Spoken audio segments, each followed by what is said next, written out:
بسم اللہ الرحمن الرحیم۔ السلام علیکم۔ حضرت زید بن حارثہ وہ واحد صحابی ہیں جن کا نام قرآن مجید میں آیا ہے۔ آپ کو بچپن میں اغوا کر کے غلام بنا لیا گیا تھا۔ کئی ہاتھوں میں بکتے ہوئے آپ حضرت ختیجہ الکبریٰ کے بھتیجے حکیم بن حزام نے خرید لیا اور اپنی پھوپھی حضرت ختیجہ کی نظر کر دیا۔ حضرت ختیجہ نے اس غلام کو حضور صلی اللہ علیہ وآلہ وسلم کی نظر کر دیا کہ در حقیقت ایک آزاد عیسائی خاندان کے لڑکے تھے۔ اس دوران آپ کے والد کو بھی آپ کی خبر پہنچ گئی۔ آپ کے والد حارث اور چچا کعبہ آپ کو لینے مکہ آئے اور حضور صلی اللہ علیہ وآلہ وسلم کو منہ مانگی رقم کی پیشکش کر دی۔ آپ نے فرمایا اگر زید تمہارے ساتھ جانا چاہے تو میں کوئی رقم نہ لوں گا۔ زید نے اپنے والدین کی بجائے حضور صلی اللہ علیہ وآلہ وسلم کے ساتھ رہنے کو ترجیح دی۔ یہ دیکھ کر آپ کے والد خفا ہوئے اور کہا کہ تم آزادی کی زندگی کو غلامی پر ترجیح دیتے ہو۔ زید نے کہا کہ میں نے محمد صلی اللہ علیہ وآلہ وسلم میں وہ بات دیکھی ہے کہ ان کے لیے میں باپ تو کیا کائنات چھوڑ سکتا ہوں۔ یہ سن کر محمد صلی اللہ علیہ وآلہ وسلم بہت خوش ہوئے اور حضور زید کو لے کر خانہ کعبہ میں گئے اور اعلان فرما دیا کہ لوگوں سن لو، میں زید کو آج سے آزاد کر کے اپنا منہ بولا بیٹا بناتا ہوں۔ اس کے بعد زید بن حارث کی بجائے زید بن محمد کہا جانے لگا۔ یہ دیکھ کر زید کے چچا اور باپ حارث بہت خوش ہوئے اور خوشی خوشی واپس چلے گئے۔ اس سے معلوم ہوتا ہے کہ آپ کا برتاؤ اپنے ملازموں کے ساتھ بھی کیسا ہوتا ہوگا۔ اس موقع پر حضور صلی اللہ علیہ وآلہ وسلم نے زید کو اپنا منہ بولا بیٹا بنا لیا۔ غلاموں میں سب سے پہلے اسلام قبول کرنے والے زید ہیں۔ آپ تمام غزوات میں شریک تھے۔ غزوہ موطا میں شہادت نوش فرمائی۔ نام نسب: زید نام، ابو اسامہ کنیت، حب رسول صلی اللہ علیہ وآلہ وسلم لقب۔ والد کا نام حارثہ اور والدہ کا نام سعدی بنت ثعلبہ تھا۔ پورا سلسلہ نسب یہ ہے: زید بن حارثہ بن شراحیل یا شرجیل بن کعب ابن العزا بن عمرو القیس بن عامر بن نعمان بن عامر بن عبدود بن عوف بن عزرہ بن زیت اللات بن رفیدہ بن ثور بن کلب بن وبرہ بن تغلب بن حلوان بن عمران بن الحاف بن قزاع۔ ابتدائی حالات: گزشتہ بالا نسب سے ظاہر ہوا ہوگا کہ حضرت زید رضی اللہ عنہ کے والد حارثہ بنی قزاع سے تعلق رکھتے تھے جو یمن کا ایک نہایت معزز قبیلہ تھا۔ ان کی والدہ سعدی بنت ثعلبہ بنی مان سے تھیں جو قبیلہ طے کی ایک شاخ تھی۔ وہ ایک مرتبہ اپنے صغیر السن بچے حضرت زید رضی اللہ عنہ کو ساتھ لے کر اپنے میکہ گئیں۔ اسی اثنا میں بنو قین کے سوار جو غار تگری واپس آ رہے تھے اس نونہال کو خیمہ کے سامنے سے اٹھا لائے اور غلام بنا کر عکاظ کے بازار میں فروخت کے لیے پیش کیا۔ ستارہ اقبال بلند تھا، غلامی میں بھی سعادت مقدر تھی۔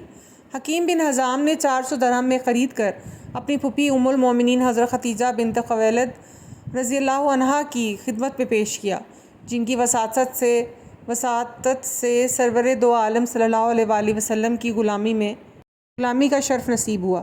حضرت زید کے والد حارثہ بن شرجیل کو قدرت اپنے لخت جگر کے گم ہو جانے کا شدید غم ہوا۔ آنکھوں سے سیل اشک بہائے، دل آتش فراق سے بھڑک اٹھا اور محبت پدری نے الفاظ کی رنگ آمیزی سے اس طرح اس رنج و الم کا نقشہ کھینچا۔ میں نے زید پر گریہ زاری کی لیکن یہ معلوم نہ ہو سکا کہ وہ کیا ہو گیا۔ آیا زندہ ہے جس کی امید رکھی جائے اسے موت آ گئی۔ خدا کی قسم میں جانتا ہوں کہ پوچھتا بھی ہوں کہ تجھے نرم مٹی کھا گئی یا پہاڑ نگل گیا۔ کاش میں جانتا کہ آیا تیرا آنا کبھی ممکن ہے، بس تیرا واپس آنا ہی میرے لیے دنیا میں کافی ہے۔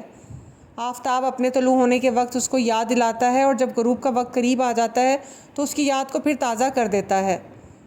مجھے اس پر اس قدر شدید رنج و الم ہے۔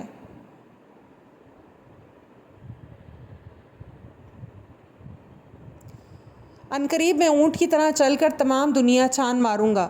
میں اس آوارہ گردی سے اپنی زندگی بھر نہیں تھکوں گا یہاں تک کہ اونٹ تھک جائے گا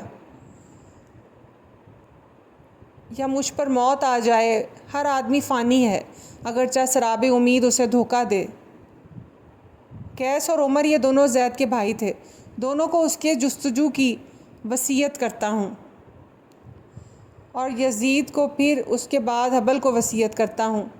جبل سے مراد جبلہ بن حارثہ ہیں جو حضرت زید رضی اللہ عنہ کے بڑے بھائی تھے۔ اور یزید ان کے خیافی بھائی ہے۔ ایک سال بنی کلب کے چند آدمی حج کے خیال سے مکہ آئے تو انہوں نے اسی یوسف گمگشتہ کو دیکھتے ہی پہچان لیا اور یعقوب صفت باپ کا ماجرائے غم سنایا۔ بولے یقیناً انہوں نے میری فرقت میں نوحہ خوانی کی ہوگی، تو میری طرف سے میرے خاندان والوں کو یہ اشعار سنا دینا۔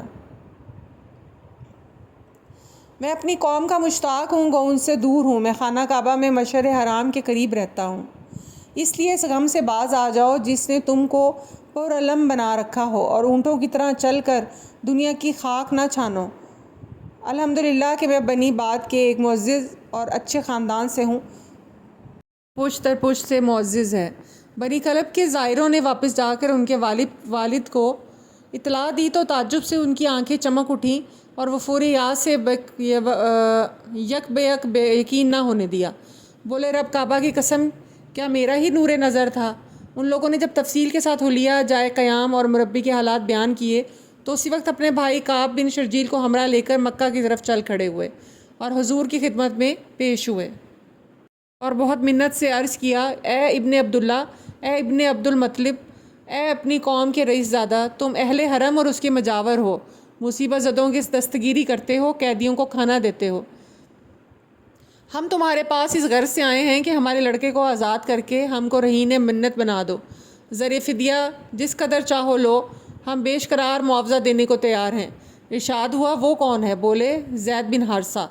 حضرت محمد صلی اللہ علیہ وآلہ وسلم نے حضرت زید کا نام سنا تو ایک لمحہ تفکر کے بعد فرمایا، کیا اس کے سوا تمہاری اور کوئی حاجت نہیں؟ عرض کیا کہ نہیں۔ فرمایا، بہتر ہے کہ زید کو بلا لو، اگر وہ تمہیں پسند کرے تو وہ تمہارا ہے، اور اگر مجھے ترجیح دے تو خدا کی قسم میں ایسا نہیں ہوں کہ اپنے ترجیح دینے والے پر کسی کو ترجیح دوں۔ حارثہ اور کعب نے اس شرط پر شکریہ کے ساتھ رضامندی ظاہر کی۔ حضرت زید رضی اللہ عنہ بلائے گئے۔ حضور نے ان سے پوچھا، تم ان دونوں کو پہچانتے ہو؟ عرض کیا، ہاں، یہ میرے باپ اور چچا ہیں۔ آپ نے ان کے ہاتھ میں قرعہ انتخاب دے کر فرمایا، میں کون ہوں؟ اس سے تم واقف ہو، میری ہم نشینی کا حال بھی تم کو معلوم ہے، اب تمہیں اختیار ہے، چاہے مجھے پسند کرو یا ان دونوں کو۔ حضرت زید رضی اللہ عنہ کو شاہ کونین کی غلامی میں جو لطف ملا تھا اس پر صدہا آزادیہ نثار تھی۔ بولے میں ایسا نہیں ہوں کہ حضور پہ کسی کو ترجیح دوں، آپ ہی میرے ماں باپ ہیں۔ حضرت زید رضی اللہ عنہ کی اس مخلصانہ وفا شعاری نے ان کے باپ اور چچا کو محو حیرت کر دیا۔ تعجب سے بولے، زید، افسوس تم آزادی، باپ، چچا اور خاندان پر غلامی کو ترجیح دیتے ہو۔ فرمایا، ہاں، مجھے اس ذات پاک میں ایسے ہی محسن نظر آئے ہیں کہ میں اس پر کسی کو کبھی بھی ترجیح نہیں دے سکتا۔ حضرت زید نے اپنی غیر متزلزل وفا شعاری سے آقائے شفیق کے دل میں محبت کی دبی ہوئی چنگاری کو مشتعل کر دیا۔ حضور نے خانہ کعبہ میں مقام حجر کے پاس ان کو لے کر اعلان فرمایا کہ زید آج سے میرا فرزند ہے، میں اس کا وارث ہوں گا اور وہ میرا وارث ہوگا۔ اس اعلان سے ان کے باپ اور چچا کے افسردہ دل گل شگفتہ کی طرح کھل گئے۔ گو والد کو مفارقت گوارا نہ تھی، تاہم اپنے لخت جگر کو ایک شفیف و معزز باپ کی آغوش عاطفت میں دیکھ کر اطمینان ہوا اور اطمینان و مسرت کے ساتھ واپس چلے گئے۔ اس اعلان کے بعد حضرت زید رضی اللہ عنہ حضور صلی اللہ علیہ وآلہ وسلم ہی کے انتساب کے ساتھ زید بن محمد کے نام سے زبان زد عام و خاص ہوئے، یہاں تک کہ جب اسلام کا زمانہ آیا اور قرآن پاک کی الہامی زبان نے صرف اپنے نسبی آبا کے ساتھ انتساب کی ہدایت فرمائی تو وہ پھر حارثہ کی نسبت سے زید بن حارثہ مشہور ہوئے۔